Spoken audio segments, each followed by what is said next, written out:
I'm looking happy right now because I just ate a big barbecue beef sandwich.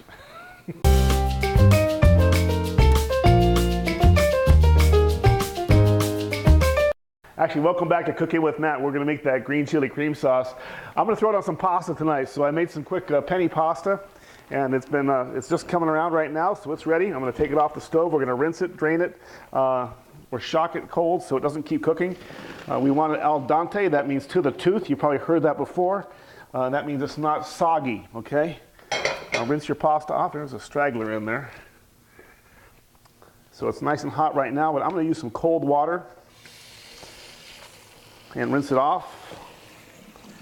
And that's, you can serve it warm like this if you have something ready to go, but if you want to use it later, you want to shock it and get it to stop cooking. We're going to reheat this with that green chili cream sauce that we're making. So this can actually cool off, and that's what we want. We want it to stop cooking, and that way we'll hold it until we get it ready. It's cooling off. If you wanted it warm, you could throw it back in that pot, put a little olive oil or maybe a little butter in the bottom, and toss it in there so it doesn't stick to the pan or to the pot. I'm just going to rinse this off, get the temperature down so it stops cooking.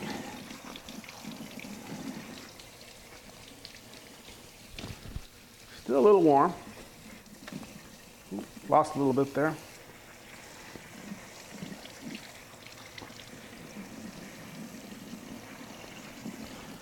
And it's cool enough to the touch now, so I'm going to let it sit there and finish draining when I get to the rest of my cream sauce. Okay. We're not going to do this to exact measurements, but you can play with this yourself. The first thing we have to do is take care of our green chilies. What we have for our green chili cream sauce, I've got about 2 tablespoons of lemon or lime juice, plus the zest of those limes. I've got about 3 tablespoons of minced garlic, about a cup or so of a sharp cheddar cheese, about a 1/4 cup of chopped fine onions, some cilantro about the same, and then I've got my green chilies. Now I'm saving some extra cheese and cilantro to garnish my plate later. I've got a little bit of cumin. We're going to use some salt and pepper, and really that's all there's going to be in this. It's going to have plenty of natural flavors just by itself. The pasillas are kind of a mellow chili. They're not going to be real spicy, but they're going to have a real nice flavor to them when I get them reduced down and char grilled a little bit. We'll remove the top. These are cooled off of the grill, so they're easy to handle right now. Kind of like always with a bell pepper. You cut it wide open, right down the middle, and you want to get these seeds out of there. If you ever cook a jalapeno or roast a jalapeno, they tell you that the seeds are the hottest part, but in bell peppers, they're typically they're just not really very good. They're very hard, not really tasty. Okay, now it's just as simple as how I want this. If I want these big pieces or small, I'm going to kind of chop them into middle pieces because I want to have some texture. They're going to be in there. Just kind of chop them up. These are already cooked. I'm going to put these in late. We'll make the other stuff first.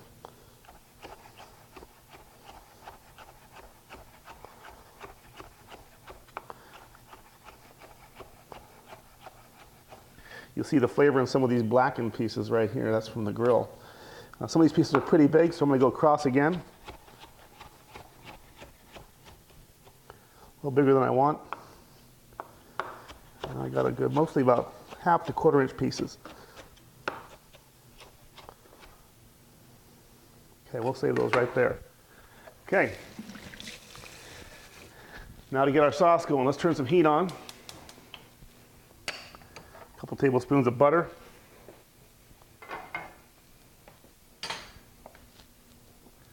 Let that start to melt a little bit. I can put a little olive oil in there just to keep the viscosity up a little bit, but you don't want to go too high heat with olive oil. Just a touch.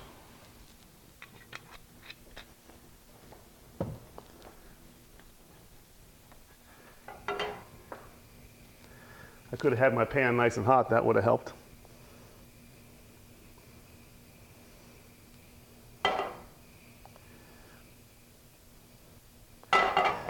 Let that butter melt down. As soon as that gets melted, I'm going to add my onions and my garlic. I want to reduce those almost to nothing. That's why I chop these onions really, really fine, as you can tell. I really don't want to have a lot of texture of the onion. I certainly don't want to have a lot of texture of the garlic with chunks. So I'm going to reduce those and cook them down pretty good. I'll throw my cilantro in with my lime juice once everything gets melted. And then I'll add some cream to it and finish it off with the green chilies. So we'll do it in that order in just a second. So you can tell my butter's getting close. Close enough for me to throw some garlic in there.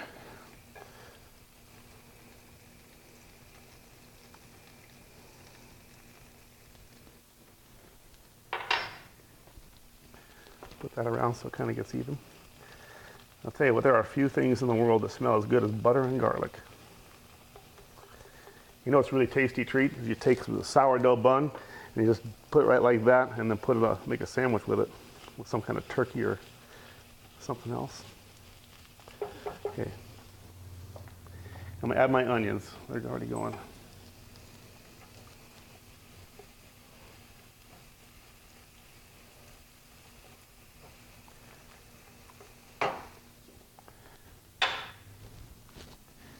Let these cook for a few minutes. Kind of make sure you stir them around, get them all coated. Get them down there, evenly cook.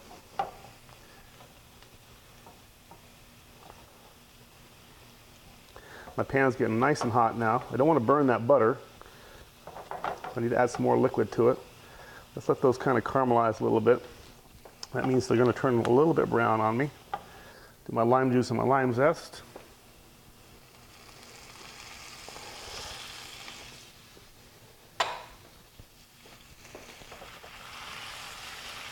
You could add chicken base if you wanted to. That would give you a little bit different flavor too. I don't particularly care to do that. That makes this pretty much a vegan dish. I'm not doing anything with flour. You could use a rice pasta or a quinoa pasta and it would be gluten-free.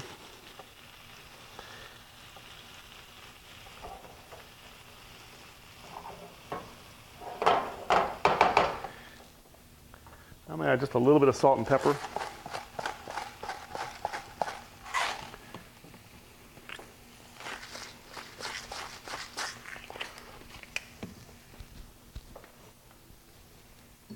Okay, let's throw some cilantro in there.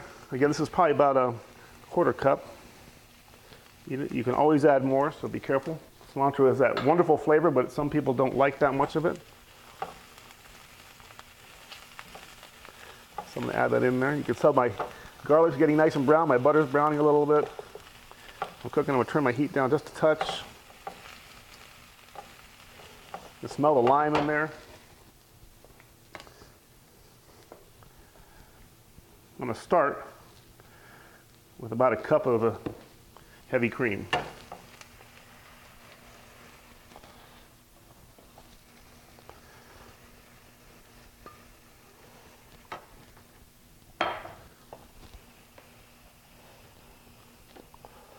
Stir everything together in there.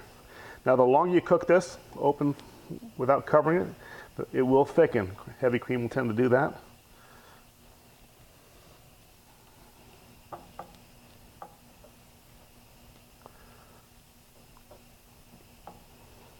Actually, you can see it's already kind of thickening compared to what it was.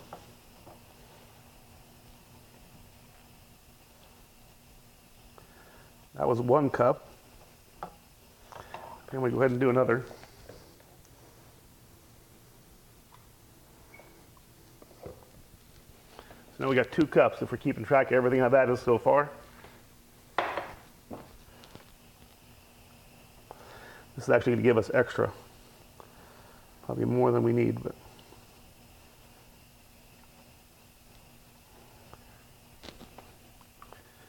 right now it's buttery and creamy. I think we could use a little more of that cilantro, so I've got some handy.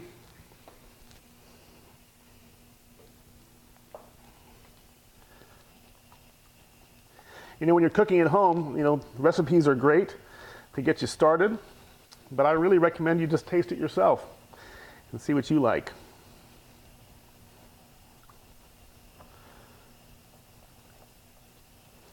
As you can tell, it's starting to thicken. It's good to keep playing with it, so you keep it off the sides, that way it doesn't burn. Little by little, you can tell it's getting thicker and thicker as we work with it. I'm going to add my cheese now.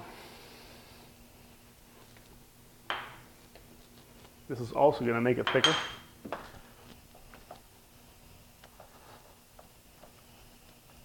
That was a sharp cheddar, a white sharp cheddar.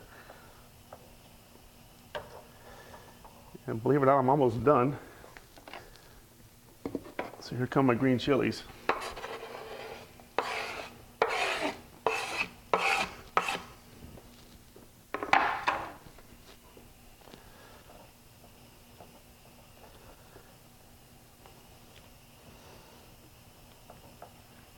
Pasta Alfredo is a fancy way just to do an adult macaroni and cheese, actually. You can tell this is getting thicker as we play with it. Get another spoon, taste it one more time.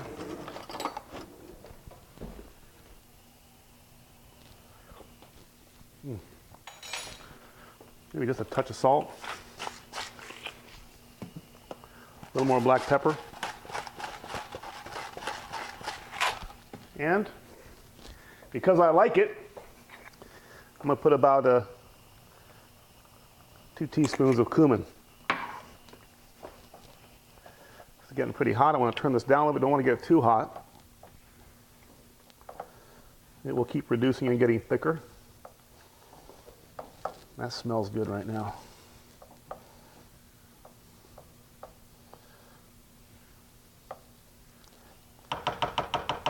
We're really in good shape right now, actually. So here's what we're going to do. We're going to throw some pasta in here and stir it around. This sauce is really good on chicken and even shrimp with a pasta like this, kind of a fancy Alfredo.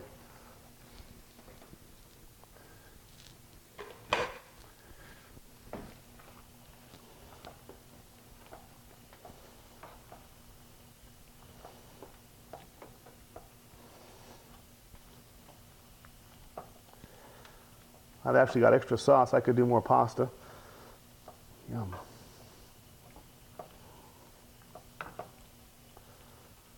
I think I will. It's going to be tough to fit it in that pan, but we'll do it anyway.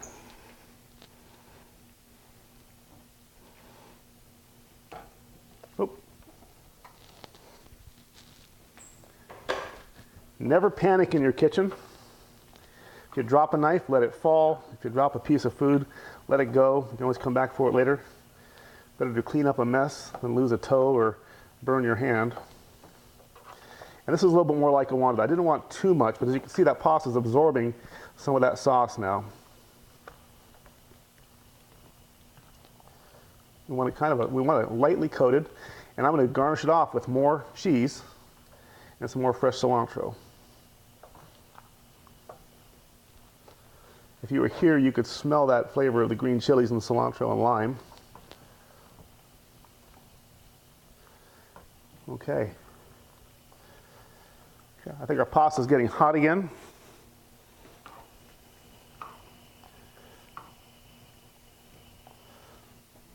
Got some temperature on it. All right, we're ready to plate this up. I'm going to plate it up, make it look pretty, and we're going to eat some pasta here with a green chili cream sauce, okay? All right, so I've plated this up. It's my turn to enjoy the fruits of my labor, so I'm going to take a bite in just a second. This is, again, a very mild and light cream sauce. You can heat it up if you want. You can do more lime, more anything. Extra sharp cheddar gives it a little more bite. If you do a creamy jack, that's going to make it more mellow. But I like to doctor mine up, a little extra cheese, a little extra cilantro when I put it on the plate, so that's how mine looks. I'm going to take a bite. It's really unique and delicious, and people are going to go, what is that? So I encourage you to try this at home. If you like our recipes and stuff, make sure you watch for the new ones every Sunday and subscribe to our channel. Thanks for watching Cooking with Matt. We'll see you again.